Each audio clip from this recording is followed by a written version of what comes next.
जळगाव जिल्ह्याच्या शासकीय आशादीप संस्थेच्या अध्यक्षिका मयुरी राऊत यांचा हृदयविकाराच्या झटक्याने मृत्यू झाल्याची घटना काल घडली आणि हा धक्का सहन न झाल्याने त्यांचे पती आणि जिल्हा परिषदेतील कार्यक्रम अधिकारी देवेंद्र राऊत यांनीही काल आत्महत्येचा प्रयत्न केल्याची धक्कादायक घटना घडली। या घटनेमुळे संपूर्ण परिवारावर शोककळा पसरली आहे। सध्या देवेंद्र राऊत यांच्यावरती रुग्णालयात उपचार सुरू आहेत। दरम्यान या सगळ्या घटनेला जिल्हा परिषद मुख्याधिकारी अंकित जबाबदार असल्याचा आरोप मयुरी राऊत यांचे वडील भाऊसाहेब करपे यांनी केलाय। झेडपी सीईओ अंकित यांनी देवेंद्र राऊत यांना सातत्याने अपमानास्पद वागणूक दिली, त्यामुळे मानसिक तणावातून ही घटना घडली असल्याचा गंभीर आरोप भाऊसाहेब करपे यांनी केलाय। मानसिकदृष्ट्या टॉर्चर करणाऱ्या मुख्याधिकारी अंकित यांच्यावर कारवाई केली जात नाही तोपर्यंत मुलीचा मृतदेह ताब्यात घेणार नाही असा इशारा मृत मयुरी राऊत यांच्या वडिलांनी दिलाय।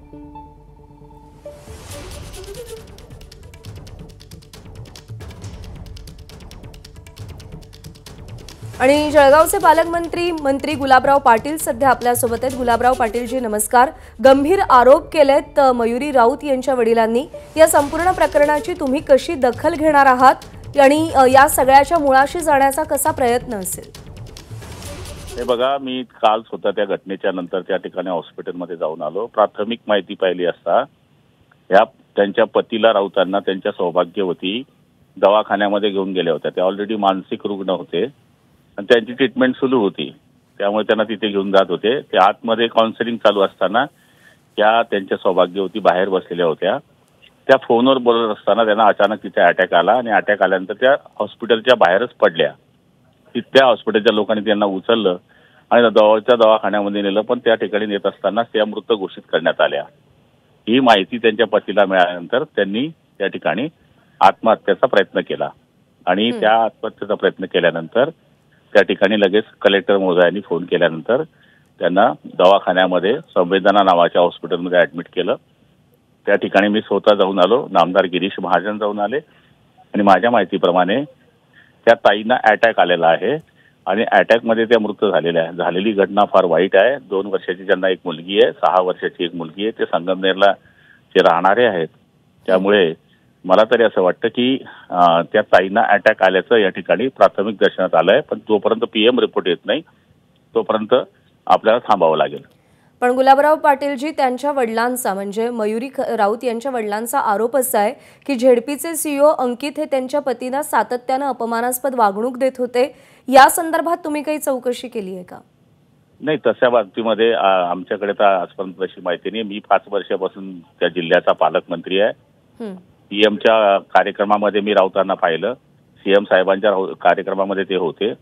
एक चांगलं काम केलं म्हणून सीओच्या आणि कलेक्टरांच्या हाताने त्यांना बक्षीस देण्यात आलं। त्यामुळे मला नाही असं वाटत की असे त्यांचे तणाव असतील, पण शेवटी त्यांच्या वडिलांकडे काय माहिती मला माहित नाही। पण प्राथमिक जर मी पाहिलं तर जिल्ह्याचा पालकमंत्री म्हणून अशी जर घटना घडली असती तर मी स्वतः त्याच्यात लक्ष घातलं असतं, पण प्राथमिक असं मला काही आशा पैलू दिसलेलं नाही। ठीक आहे गुलाबराव पाटील जी, आभार आपले। आपण एबीपी माझाला प्रतिक्रिया दिली त्याबद्दल।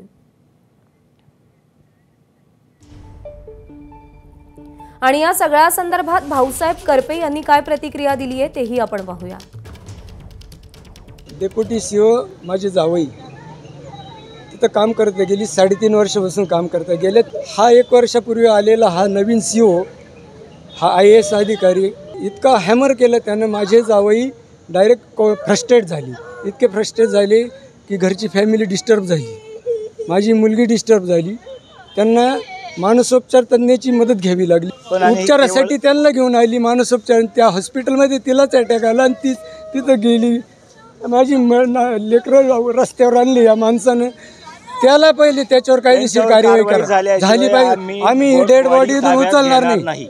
एक डेप्युटी सीओला जर सगळे कामं स्वतःला करावं लागत असतील, जर शिपायापासून तर सगळेच कामं करावं लागत असतील, खाली जर स्टाफ नसेल आणि तुम्ही त्यांच्याकडून मात्र टॉर्चर करून कामं करून घ्यायचे, तुम्हाला उलटवरून सांगा की तुम्ही काहीच कामाचे नाही, हे योग्य नाही। हे उलट अशा अधिकाऱ्यावर निश्चितपणानं योग्य ती कारवाई व्हायला पाहिजे। मला असं वाटतं की आमची लेख गेली, अशा अनेक लेखी आणि लेख जाऊ नये एवढीच आमची मनापासून कळकळीची विनंती आहे। तरी शासनानं योग्य ती कारवाई केली पाहिजे। त्या अधिकारी कोण, अंकित कोण आहे ते मला माहीत नाही शिव, परंतु त्यांच्यावर निश्चितपणे योग्य ती कारवाई केली पाहिजे, म्हणजे पुढचा अनर्थ बाकीच्यांचं टळेल असं मला वाटतं।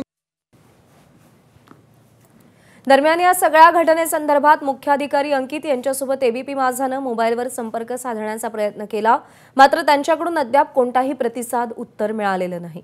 या बातमीचे अपडेट्स आपल्याला जाणून घ्यायचेत। सध्या बुलेटिनमध्ये महत्त्वाच्या बातम्यांचा वेगवान आढावा घेऊया। सिटी 60 पाहूया। एबीपी माझा, उघडा डोळे बघा नीट।